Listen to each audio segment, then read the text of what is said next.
जो बच्चे खासतौर पर नाखून खाते हैं उनके लिए क्या क्या प्रॉब्लम्स हो सकती हैं? डॉक्टर साहब इसका जवाब दें हमें कि नाखून जो खाते हैं बच्चे, इवन दो के बड़े भी होते हुए ना उनको ये आदत रहती है नाखून चबाने के, नाखून खाने की, तो ये क्या प्रॉब्लम्स हो सकती हैं इस तरह आपसे?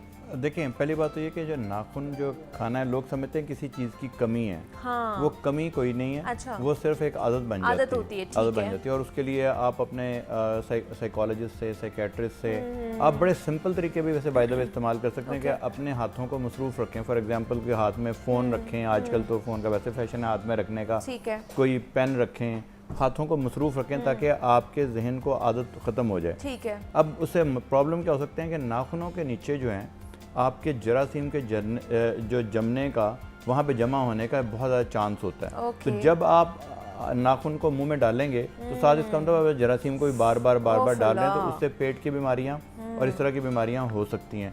तो वो, और दूसरा ये है कि नाखून जो हैं वो वैसे भी चबाने के लिए और खाने के लिए तो बनाए नहीं गए, तो उसके लिए साथ जो नाखून के साथ की जो जिल्द है वो भी काफ़ी दफ़ा ख़राब होने लग जाती है। हाँ, जो आपका सलाइवा है, ये जो आपका थूक है, वो मुंह के अंदर आपको एलर्जी नहीं करता, वो बाहर जब लेकिन वो तो बाहर आएगा। इस तरह बच्चों को आपने देखा जो ड्रूलिंग होती है बच्चों की, हाँ तो उससे एलर्जी हो जाती है। तो ये प्रॉब्लम कर सकता है इन अ लॉन्गर रन, तो इसका आपने ख्याल रखना है। अच्छा, दूसरा डॉक्टर साहब मुझे ये बताइए कि जो इनग्रोन नेल्स हो जाते हैं, ये बहुत ज़्यादा प्रॉब्लम है, बिकॉज़ मैं भी कभी ना कभी इसका शिकार हो जाती हूँ, बट मुझे फ्रीक्वेंटली इसका ख्याल रखना पड़ता है अपने नाखूनों का, ख़ासतौर पर जो मेरे पाँव के टोज़ हैं ना उनका, कि वो इनग्रोन जो है ना नेल्स हो जाते हैं। उसके लिए एक तो ये होते क्यों हैं, दूसरा कि इसके लिए क्या हो सकता है, क्या ट्रीटमेंट है इसका? दो चीज़ें, एक तो अपने जो जूते पहने वो कंफर्टेबल पहने और बहुत ज़्यादा आगे से तंग ना पहने। ओके। दूसरा ये कि ये मेक श्योर करें कि कहीं फंगस तो नहीं है।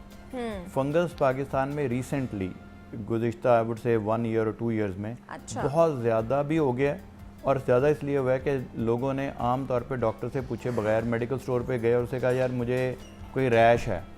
वो जो ही आप रैश का नाम लेते हैं और आप कहते हैं कि टांगों के अंदर है, ये टांगों के करीब है, तो वो आपको एक दवाई पकड़ा देते हैं कि जी ये एंटी फंगल लगा लें। अब चाहे वो फंगस हो या ना हो, नाखून का कोई भी मसला हो, फंगस की खाने वाली दवाइयाँ भी लोग खा लेते हैं।